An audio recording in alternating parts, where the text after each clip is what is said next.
Page 32, Shiur 34. Toujours dans Bi'ur Midat HaZirizu. והנה אנחנו רואים בעינינו כמה וכמה פעמים שכבר ליבו של האדם יודע חובתו מתעמת אצלו מה שראוי לו. Combien on voit des fois la personne, il sait combien il a à faire et qu'est-ce qui est bien pour lui de faire. Le'atzalat nafsho, pour sauver son âme, uma shechova alav mitzad boro. Et qu'est-ce qu'il est obligé par rapport à l'obligation de son créateur. Afal piken yanicheu, il va le laisser. Alors d'abord, il faut savoir que le Ramchal ici, il donne au passage un grand secret. Les gens, ils pensent que on fait les mitzvot pour Dieu. Kadosh Baruch Hu, il n'a pas besoin de ta mitzvah. Hachem, il n'a pas besoin de Shabbat. Hachem, il n'a pas besoin de tes tzitzit. Hachem, il n'a rien besoin. Kadosh Baruch Hu, il est shalem avec ou sans. Kihu shemi b'do v'do. Hachem, son nom, il est intouchable. Kadosh Baruch Hu, il peut lui arriver. Que tu fais des mitzvot, tu fais pas des mitzvot, tu vas pas l'énerver, tu vas pas le fâcher, tu vas pas le rendre heureux. Comme le Rambam, il écrit dans le Chod Yesod HaTorah, dans le Chod Deot, que le Akadosh Baruch Hu, il a pas des feelings, Akadosh Baruch Hu, il a pas des sentiments, ah, ça me fait plaisir, ah, je suis content, ah, je suis triste. Tous ces éléments-là sont seulement humains. Hachem, il est divin. Et tout ce qu'on peut voir dans la Torah, fâché, joyeux, c'est seulement des façons que la Torah, elle parle pour que l'homme y comprend. Mais Akadosh Baruch Hu, il a pas des sentiments. Les mitzvot, elles sont seulement pour l'homme. L'homme, il a besoin des mitzvot, les hatzalat nafsho, pour sauver son âme. Le but des mitzvot, il n'est que pour l'homme. Pour Akadosh Baruch Hu, dans la bria, il en a rien à faire. Est-ce que toi, tu fais Shabbat, tu fais pas Shabbat? Mais toi, tu en as à faire. Maintenant, lui, Akadosh Baruch Hu, ça va rien lui changer d'Akadosh Baruch Hu. Ok? C'est comme un homme, il est chez lui à la maison, dehors, il y a un gars qui marche tout nu. Il fait froid, il fait moins 50. Moi, je suis chez moi. Moi, j'ai chaud. Lui, il est tout nu dehors. Il fait moins 40. Il va attraper une pneumonie. En quoi ça me dérange? Si j'ai pitié pour lui, alors je vais lui avoir pitié pour lui. Tu vois un chat, un chien, un écureuil qui passe, ça te touche même pas. Loba alecha velo morid. Eh ben, kav yachol, akadosh baruch hu. La seule chose qu'il a, c'est parce que lui, il veut ton bien. Akadosh baruch hu, il est merachem alecha. Akadosh baruch hu, il veut seulement que toi, tu aies un sachar, que toi tu sois bien. Akadosh Baruch Hu, il veut sauver ton âme. Mais par rapport à Hachem, il faut savoir que Boré Olam, lui, ça le dérange en rien du tout. Et il faut bien savoir ça, en ne croyant pas que je fais du bien à Dieu.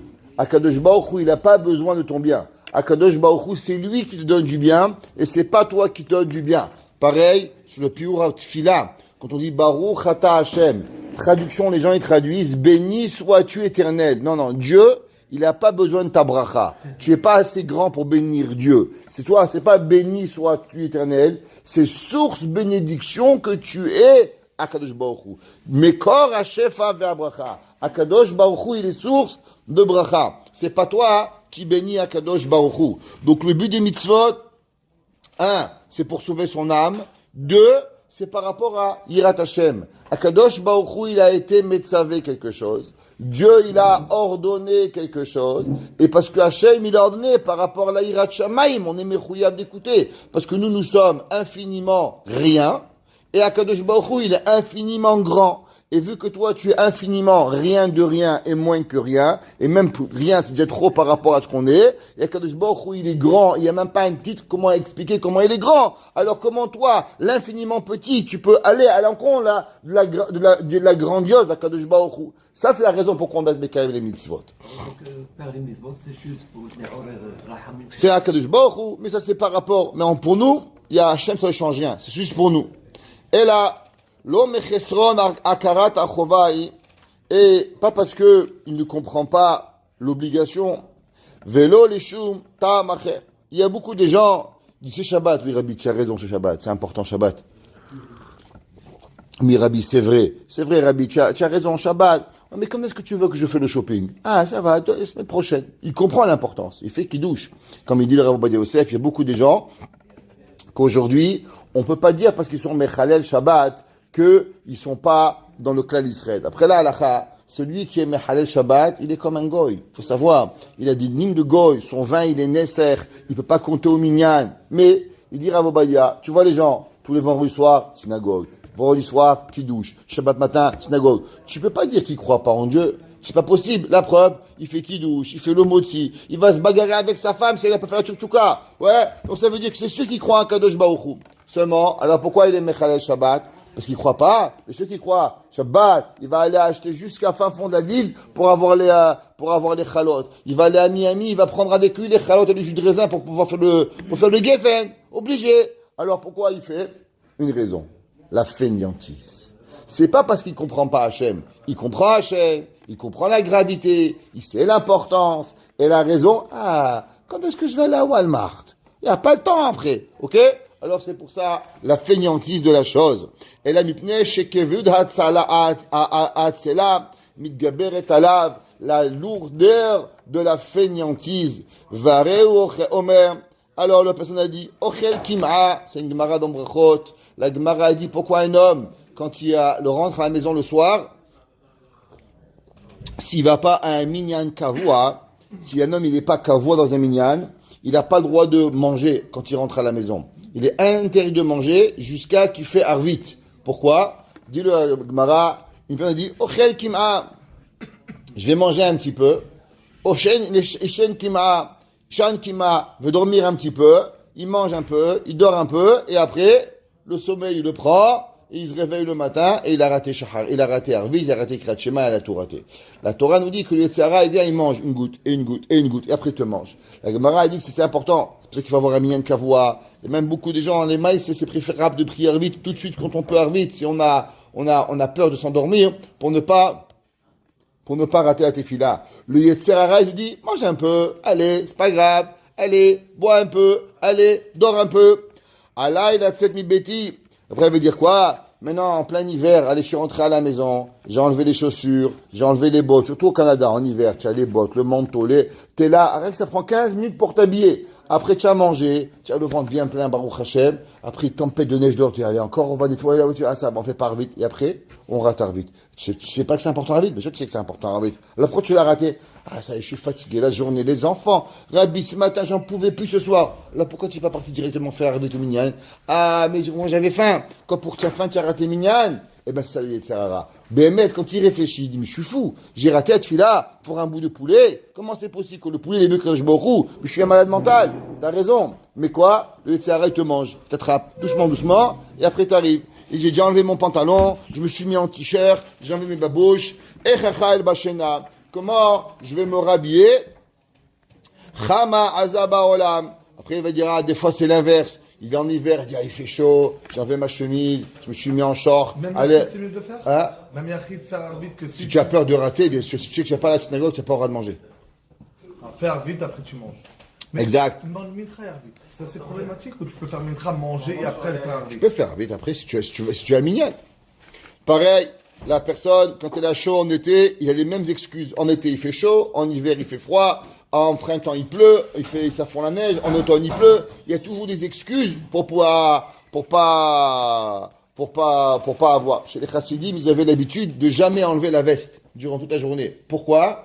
Une des raisons, c'était pour qu'il n'a pas le Yetzirah d'enlever et de la remettre. Ok? Comme ça qu'ils avaient gardé la veste, ils gardaient le chapeau.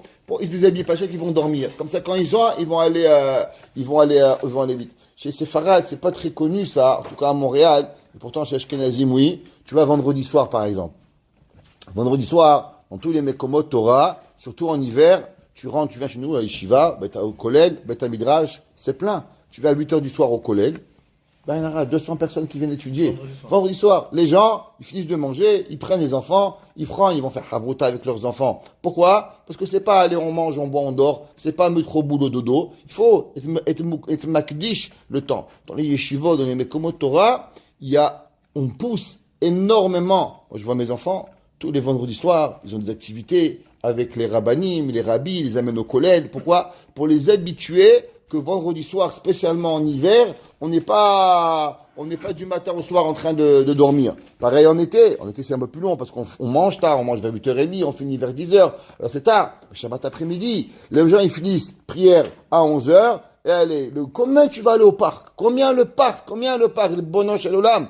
il faut être covéa 1 heure avant Mincha, 2 heures avant Mincha, on vient étudier, on est covéa Makom Torah, on prend son fils, on fait une Mishnah avec celui-là, on fait une Gemara avec celui-là. Il faut que l'enfant et le père, il a le réflexe de venir au Beth Midrash. Le Beth Midrash, il doit être une place ou une personne. Les enfants, ils doivent voir, où tu vas papa? Faire Tehillim au Beth Midrash. Où tu vas papa? On va à la yeshiva, je vais faire Chumash Rashi. Où tu vas papa? On va étudier. Le Beth Midrash doit être une partie intégrale de notre vie. Si on n'éduque pas nos enfants à un jeune âge, alors automatiquement, il y a pas. Même en été, même en hiver. Moi, je me rappelle à l'écoute, j'ai mangé chez le Rosh Yeshiva, Rav David Chustel, Rav Israël Newman, pardon, et on a mangé chez lui, et après le repas, on a fini, on a dit merci à la rabbinite, même quand on voit le Rav, il dit merci rabbinite, et avec nous, il vient au Beth Midrash. J'étais impressionné, le Rosh Yeshiva jusqu'à minuit au Beth Midrash, en train d'étudier, et depuis, on a pris cette habitude de toujours être couvert avec une Torah, après le repas, prendre une Gemara, prendre un Chumash, prendre un Tehillim. On ne peut pas faire du manger dodo. Shabbat Kodesh, comment tu peux arriver? Il y avait un Rav, il s'appelait Rav Ephraim, il a écrit, il s'est fait Sha'ar Ephraim là-bas. Là-bas, lui, il a écrit, c'était un Rav polonais, qui était un Dayan, et il était pas Chassid Breslev au début de sa vie. Il est devenu Chassid Breslev beaucoup plus tard. Il est devenu Chassid du Harugat HaBosem, le Rav Greenwald. Le Rav Greenwald, le Harugat HaBosem, c'est un grand sadique. Quand lui, les gens venaient le voir, ils pouvaient voir sur leur figure s'il avait fait le mikvé ou pas. Et quand un homme il venait, il n'avait pas le droit d'aller voir le rabbi sans faire le mikvé. Et le Harugat HaBosem, un jour, ce Rav Ephraimler, il arrivait en ville tard, et le mikvé était déjà fermé la nuit. Donc il n'est pas venu voir le Rav parce qu'il n'avait pas encore fait le mikvé. Il dit demain matin, je vais aller au mikvé, je vais à Tfila et je vais aller voir le Hadmour. Le rabbi, il a entendu que Rabbi Ephraim, il est arrivé en ville, il a couru au Beth Midrash. Il dit Rabbi Ephraim, pourquoi tu n'es pas venu me voir? Il dit Rabbi, parce que j'ai pas été au mikvé. Il lui a dit, mais toi, tu es le mikvé. C'est toi qui es Metaher, le mikvé. Rabbi Ephraim, il a écrit un livre, ça s'appelle Sefer Oneg Shabbat. Et dans son Sefer là, à part chez Ephraim, il y a un Sefer qui s'appelle Oneg Shabbat, où là-bas, il a dit que le jour où il a compris l'importance du Shabbat, il n'a plus jamais dormi 1 minute le Shabbat. Pourquoi? À cause qu'il voulait Rapterain, encore un peu du Shabbat. Comment il s'appelle? Le Ben Ishraï, il est écrit dans Parashat Ekev, et il dit, Kotal Torah keneged kulam. Il dit, alors, une personne qui étudie la Torah, elle est plus importante que toutes les mitzvot. Qui c'est qui a une calculatrice? Alors, il dit que dans 1 minute, combien de mots on peut dire de Torah? 200. Alors, fait 200 fois 613, ça fait 1226. Ok? 1226. Chaque minute de Torah, oui ça? 200 fois 613? Ça marche pas. Pourquoi ça marche pas? 200 fois 613. 122 600. Chaque fois que vous étudiez 2 minutes de Torah, vous faites 122 000... 2 minutes. 122 600 mitzvot. Maintenant, 2 minutes. 1 minute. 1 minute, dans 1 minute, on étudie 200 mots. Alors, en disant 1 minute de Torah, on dit 200 mots. Chaque mot de Torah, il est plus grand que toutes les mitzvot, les 113. Donc tu fais 200 mots fois 613, ça fait 122 600. Maintenant, Shabbat, il est plus grand fois 1000. Alors tu augmentes ça fois 1000, 1 million, comment ça fait? 122 millions 600 000 mitzvot par minute de Torah, de mitzvot. Shabbat, chaque minute de Torah, c'est ça. Fais ça 10 minutes, tu arrives à des 1,2 mitzvot. Ça, c'est Shabbat. Il dit Rabbi Ephraim, comment l'homme, il peut perdre son temps au parc? Comment l'homme, il peut aller perdre son temps à voir? L'homme, c'est sûr qu'il doit manger, il doit boire, c'est comme des enfants. Mais l'homme, il doit être couvert avec la Torah. Très important. Il arrive maintenant l'hiver. Et si on ne prend pas quelques secondes de réfléchir qu'est-ce qu'on veut, alors on va rentrer à la maison, on fait kidouche, on met de gelabia, on met le babouche, ouais, et après on devient quoi? Un baboucheur, ok? Et on réfléchit, on regarde, après on dit qu'est-ce est là, et voilà, un baboucheur et après on fait rien du tout. Alors, Chavé Shalom, faut pas venir ça. Bon, Hachem, on mange du poisson, on mange de la viande, allez, t'as mangé 2 heures, comment tu vas manger? Comment tu vas faire? Faut me saouler la figure, faut boire pour qu'on devient saoul. Par Minan, on vient au Beth Midrash, on est au Kovaitim, on prend une chavruta, on étudie, même une demi-heure. Généralement, quand tu prends un tas pour étudier, ça s'appelle le chompichage. Tu connais ce faire? Ok? Ça s'appelle du chompichage. Et à part ça, c'est pas un chinour pour les enfants. La personne, elle doit voir les enfants, ils disent papa où tu vas? On va à la yeshiva. Même une demi-heure, on marche avec les enfants, on va à la yeshiva, on ouvre une gemara, on revient. C'est un chinour incroyable que les Ashkenazim, ils nous ont à y prendre. Il faut apprendre de eux, Béhémet. Du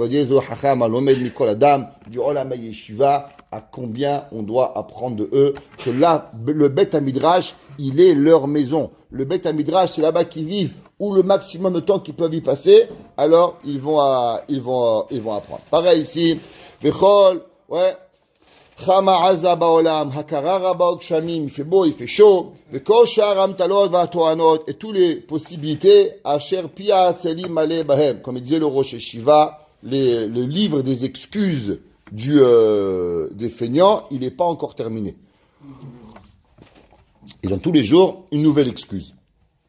Ou benkar, à Torah munachat.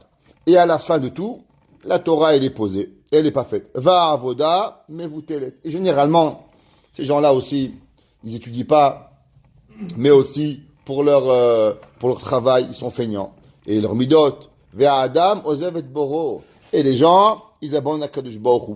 Les gens, ils savent pas. Shabbat, par exemple, c'est une avoda. On se lève le matin, de vendredi, tôt, pour aller faire les courses qu'on a besoin. Après, surtout en hiver, on commence à voir l'hiver rentrer tôt. L'homme doit rentrer, il doit aller au mikvé, il doit être metaher atzmo, il doit penser à Kadosh Baruch Hu. Il rentre à la maison, il voit quel habit il va mettre, il se prépare, c'est pas dans une seconde, il prépare les bougies, les néros de sa femme, il met la table. Chez nous, à la maison, on met la table mercredi soir.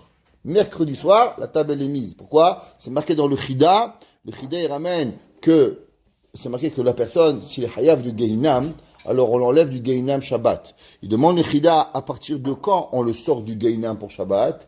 Il dit à partir du moment où lui commençait la première préparation de Shabbat. Alors chez nous à la maison, on met la table mercredi soir.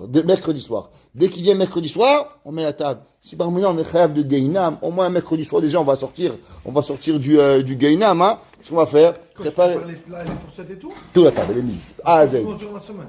Bah, cuisine. Tu manges pas ça à manger toi? C'est toi ça à manger. Et quoi? Et la semaine tu manges ça à manger? Ah non, cuisine. Il n'y en a pas de... Ah ouais. Alors on prépare tout. Si on pouvait le faire Motzei Shabbat, c'est... Non, parce on commence les 3 premiers jours, c'est les 3 premiers jours de Shabbat. Ça commence seulement jeudi, vendredi, mercredi, jeudi, vendredi, on prépare Shabbat. On commence déjà à sentir le Shabbat. L'homme, il doit déjà commencer à préparer. On nettoie les nérotes, on nettoie le verre de kidouche, on le fait briller. Pour que l'ambiance de Shabbat, l'homme à la maison, elle doit être entourée. La fainéantise, si les gens ils arrivent 3 minutes avant Shabbat, ils disent attends c'est Shabbat ou c'est mardi aujourd'hui? Tu remarques rien. Et les gens tu vas des fois, j'ai invité chez des gens, je me rappelle que j'étais bachour, je me sentais mal, j'avais l'angoisse qui me montait. Tu vois rien, tu sais pas. La mère elle est là, le père il est parti acheter du schnitzel, c'est à la dernière seconde, on fait tout. Il n'y a pas Shabbat. Vendredi matin on se réveille. Il faut déjà la maison, la plaque électrique. Dès qu'on arrive vendredi matin, on se lève, on met la plaque, on la prépare, on prépare une nérote, on prépare le verre, on prend le jus de raisin, on le met au frigidaire. Il faut faire. La fainéantise, elle nous tue. Et la préparation, la achana, est le plus important. Ou mashamash tomo, ba'atzaltaim, yimach hamekare, ou bishvol hayadaim idlof habayit. Ouais. Alors, avec la fainéantise, il va tomber le plafond, et avec la fainéantise des mains, la maison elle va s'écrouler. Ve'ulam, im tishal et pi'atzel, yavo lechem mamarim rabim mimamare hachamim. Il dit, le Ramchal, et pourtant, vous voyez, quand les gens, tu vas leur parler aux feignants, les feignants, c'est des grands parleurs. En français, on dit que les meilleurs conseillers sont pas les meilleurs faiseurs. Ça veut dire pourtant, ils ont des très très très bons discours. Il y a des gens, ils pourront te parler de l'importance de travailler. Ouais. Et pourtant, tu te demandes, qu'est-ce que tu travailles? Ah, moi, je travaille pas, j'ai mal au dos. Moi, j'ai mal aux pieds. Qu'est-ce que tu fais? Ouais, rien. Généralement, c'est des grands parleurs, mais ils font pas grand chose. Ve'amikraot nektuvim. Et les versets, ouais, ve'ate'anom minasechel. Asher kulam yorulo. Il les connaît par cœur, Baruch Hashem, le feignant. Il a appris la récitation par cœur. Il connaît bien où c'est écrit qu'il faut être racham, où il faut travailler. Il a une bonne récitation. Ve'u anenu roe she'en ate'anot ha'em va'te'amim ha'em noladim lo mipnei shikul da'ato. Il comprend pas que lui doit avancer, que lui il doit faire. Je raconte qu'il y avait un jour Rabbi Sachar Frand. Rabbi Sachar Frand, c'est un rosh shiva en Amérique. il a raconté dans un shiur, un grand Rosh Hashiva, si vous avez l'occasion de l'écouter, Behemet, Pirk, Boti Margaliot, il parle, mamash, incroyable, Sachafran, écoutez ces shiurim. Et un jour, il a raconté que toute sa vie, il essaie d'inculquer à ses enfants le Birkat Hamazon. Importance de faire Birkat Hamazon. Et les enfants, Birkat Hamazon, comme si jamais. Et un jour, il était en train de manger à midi, il reçoit un appel d'urgence. Femme, important, il prend le téléphone, d'un coup, il voit l'heure, oi, mincha, il prend la veste et il part. Oh, il rentre dans la voiture, au téléphone, il dit, mais attends, j'ai oublié Birkat Hamazon. Il prend, il fait demi-tour, il repart à la maison, il réfléchit, je repars pas, Birkat Hamazon. Il va, il retourne, il dit, papa, où tu es, qu'est-ce que tu fais? Tu as raté mincha. Il dit, mais j'ai pas fait Birkat Hamazon. Il dit, mais papa, tu n'as jamais raté mincha la isha de ta vie. Il dit, mais Birkat Hamazon, c'est d'Oraïta, qu'est-ce qu'on va faire? Top. Il va de là-bas, il doit aller à Satmar, faire Birkat Hamazon. Et Maïsé, il a perdu 2 heures de seder. Le soir, il arrive à table, il mange. Tout le monde, il vient avec un Birkat dans les mains. Il dit, papa, il a dit, mais ça va, vous allez bien? Vous êtes tombé malade? Il y a un mort? Pourquoi vous êtes tous un Birkat? Il dit, papa, toujours tu as parlé du Birkat Hamazon. Mais on n'a jamais vu à combien c'est important. Que toi, tu es revenu de New York, je ne sais pas d'où tu étais, pour pouvoir faire le Birkat Hamazon. Ça, c'est la plus grande preuve qu'on a vue que le Birkat Hamazon, il est important. Des fois, on parle. Mais tachlit, quand est-ce qu'on fait la chose? Quand est-ce que la personne, il peut arriver et il peut le faire. Qu'on fait un effort, alors automatiquement, la personne, elle voit comment c'est important. Et si vous remarquez, quand on fait des choses, même si route nefesh, on a des bonnes excuses de ne pas faire.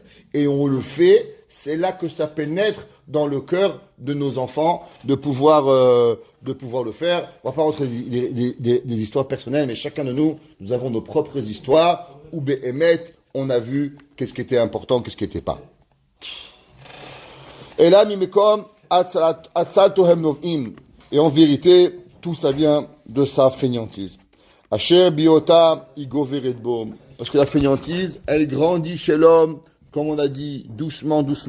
Il n'y a pas de limite aux excuses. Matadaato vesichlo. El ateranot a ele. Et elles vont détourner son cerveau pour ne pas y arriver. Je vous dis, regardez les gens. Moi, je vois de mes propres yeux. Chaque personne qui commence à arriver en retard à la synagogue, et après je le vois de mes yeux, ça commence la semaine, après c'est Mincha, il rattacherait, après Arvit, il vient à Kriyat Shema, après Shabbat matin, il arrive, et il n'y a pas Kaddish, et plus le temps il arrive, et moins il prie avec Kadosh Baruch Hu. C'est terrible. Et l'homme, il se rend même pas compte. Il y a un jour, on était chez nous à la choule, je me rappelle, il y a 10 ans, on prie à 7h30. Après, on dit, on fait 8h moins quart. Après à 8h, après à 9h, et après même à 9h, ils arrivent en retard. Je dis, mais vous n'avez pas compris. C'est parce que les gens, ils veulent pas arriver à l'heure. Et les gens, ils veulent arriver au milieu de la prière. Ce qu'eux, ils veulent, c'est d'arriver à Ishtabah. Ce qu'ils veulent. Alors, tu commences à 7h30, ils viennent à 8h. Tu commences à 8h, il est 8h30. Pourquoi? Parce que leur kiff, c'est d'arriver de faire TGV, défilé à grande vitesse, 5 minutes, il arrive, il est comme ça, il se sent bien, Baruch Hashem, il a moins prié avec Kadosh Baruch Hu. Rav Levi Yitzhak Bender, il disait toujours, les gens, ils sont tellement contents quand il y a un hatar à la synagogue, on ne fait pas tachanoun. Il dit, parce que tu crois qu'il va aller à la maison, et après il parle une demi-heure à la synagogue avec son copain. Il dit, je comprends pas, de quoi tu es content? T'as pas demandé pardon à Hachem quand t'as enlevé 10 mots de la tefila Kadosh Baruch Hu, si t'étais pressé au travail, mais tu perds une demi-heure après. La personne, quand il prie moins, il a le sentiment d'avoir gagné quelque chose, il dit. Il dit, à combien l'homme, il se rend même pas compte de la fainéantise qu'il y a dans son cerveau. Hachelo Ishma le kol hachachamim, qui n'écoute pas les paroles des sages. Ve'anche hadea nichona. Il y avait les Havdil ben million ve'elef avdalot. Bill Gates, il a fait un cours, il y a quelques années, il était 10 ans, dans une université.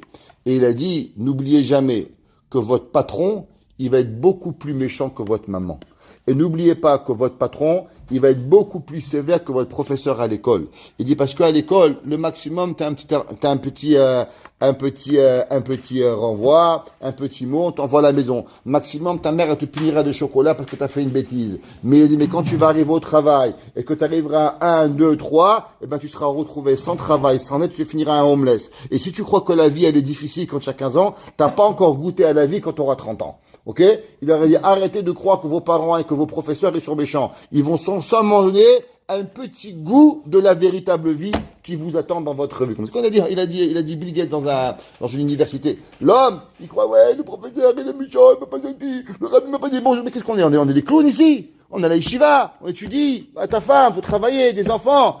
Et ceux qui ont été bachour, qui n'ont pas été accountable, et bien quand ils étaient grands, c'est pareil. On le voit de nos propres yeux. Tous ceux qui ont été jeunes, ils n'avaient pas cette coire d'arriver à l'heure. C'est très, très, très, très rare quand ils vont vieillir, qu'ils vont avancer pour pouvoir le faire. Il n'y a pas longtemps, il y avait un gars, je connais, c'est un feignant de première classe.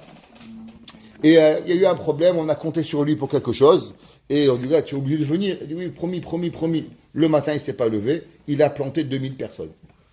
Comment c'est possible? La fainéantise. La fainéantise, elle n'a pas de limite. Il n'y a pas de harayout. Tu n'as pas harayout pour 10, tu n'as pas harayout pour 100, tu n'as pas harayout pour 2000. Pourquoi? À cause que c'est un feignant. La fainéantise, elle brûle les gens. Il faut savoir que vous ne croyez pas bon pour 10, pour 20. Même pour 1000 personnes, il va arriver à planter les gens. Il n'y a pas de harayout. Pourquoi? Il est juste un feignant. Shlomo HaMelech écrit Omer Chacham Atzel Be'enav Mishiva Mishivetam. Le Chacham, il est feignant dans ses yeux. Mishiva Mishivetam. Ki Atzala Ena Manechet Lo Sheye Afilu Chash Le Divrei Amochichim Oto. Il dit pourquoi? Il dit parce que le Chacham Atzel, lui, il excuse toutes ses excuses pour ne pas écouter. Oui, mais moi je suis fatigué, moi je suis marié, moi j'avais des gens, je les connaissais, la vérité. Ils étaient barreaux. Ah, tu comprends, après, je me suis marié. Ah, après moi, on s'est marié, on a des enfants. La vie n'était pas comme eux. Je comprenais pas. Lui, il avait 20 ans, il était fatigué. Après, il avait un mariage, il était fatigué. Après, il avait un enfant. Tu vas comprendre. On s'est marié. J'ai toujours pas compris. Je dis, c'est quand que je vais te comprendre? Maintenant, on est déjà un grand-père, on n'a encore pas compris ta feignante. Il dit, explique-moi. C'est quand ta feignante? C'est quand je vais la comprendre? Au Hachem, on la comprend pas. Pourquoi? Mais eux, ils ont des meilleures des excuses pour pouvoir y arriver. Un jour, mon beau-père, le rappel Rabbi Benoliel, il m'a raconté, on parlait, je dis, ouais, la pauvre madame, il y a des gens, ils sont fatigués, ils ont 5 enfants. Il m'a dit, mon fils, il y a des gens, le fait d'être mariés, ils sont fatigués. Le fait d'avoir un enfant, ils sont épuisés. Et on a le fait de penser qu'ils vont avoir un enfant, ils sont déjà morts. Il m'a dit, il faut que tu comprennes qu'il y a des feignants, que dans la tête, le fait d'avoir une responsabilité, ils sont déjà fatigués. C'est ni un. Et il m'a dit, il y a des gens, ils auront 15 enfants, ils seront debout à 6 heures du matin, ils seront des piments toute la journée, ils seront pas fatigués. Il m'a dit, c'est un mindset, c'est ce que tu penses dans ta tête, comment tu veux te comporter avec la vie. Est-ce que tu as envie que ta vie, elle soit une vie d'excuses? Ou est-ce que ta vie, tu as envie que ta vie, c'est toi qui vas contrôler la vie? Rav Arbantwilski, il dit qu'il y a 2 genres de personnes dans la vie. Il y a des gens qui sont des figurants, et il y a des gens qui regardent. Et qu'est-ce que ça veut dire? Il y a des gens, ils sont au cinéma, ils voient le film qui passe. Le film, il bouge, il marche, eux, ils voient le film. Et pourtant, dans le film, il y a des gens qui marchent. Et dans ta vie, c'est pareil. Il y a ta vie. Est-ce que tu veux voir ta vie défiler et elle passe devant toi, ou tu veux être proactif dans ta vie? Et ça, c'est la différence entre le feignant et la personne qui travaille. La personne qui n'est pas feignante, qui est travailleuse, elle veut être active dans sa vie. C'est comme elle veut être l'acteur du film. Ou bien non, il veut juste visionner le film. La femme, elle fait, les enfants, il fait, l'école, elle fait. Tous les jours, des excuses. 10 ans, moi, j'étais directeur d'école. 10 ans, les mêmes familles, tous les jours, des excuses. Aujourd'hui, leurs enfants, ils sont mariés.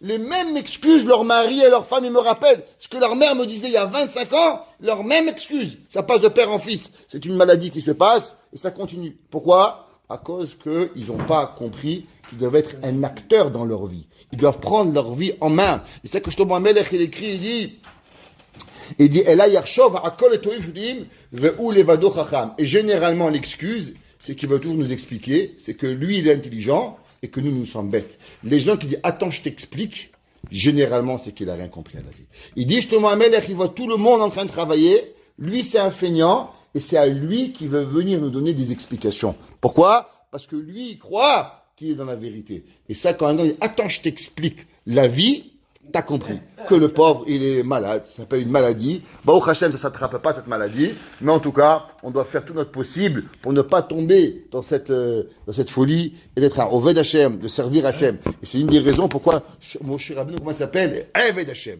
C'est quoi un Eved? Eved, c'est un travailleur. Quelqu'un, Mlachon, Oved. Eved Milachon Oved, la personne doit toujours être en constance pour pouvoir y arriver. Et jamais être d'une forme passive, mais du matin au soir d'être une forme active. Dans tout ce que l'on fait, on doit être actif dans la pensée, actif dans la parole, actif dans l'étude, actif, proactif, je dirais même plus, pour s'assurer de ne jamais tomber dans cette midara'a qui est là-dessous. Baruch Hana Leolam.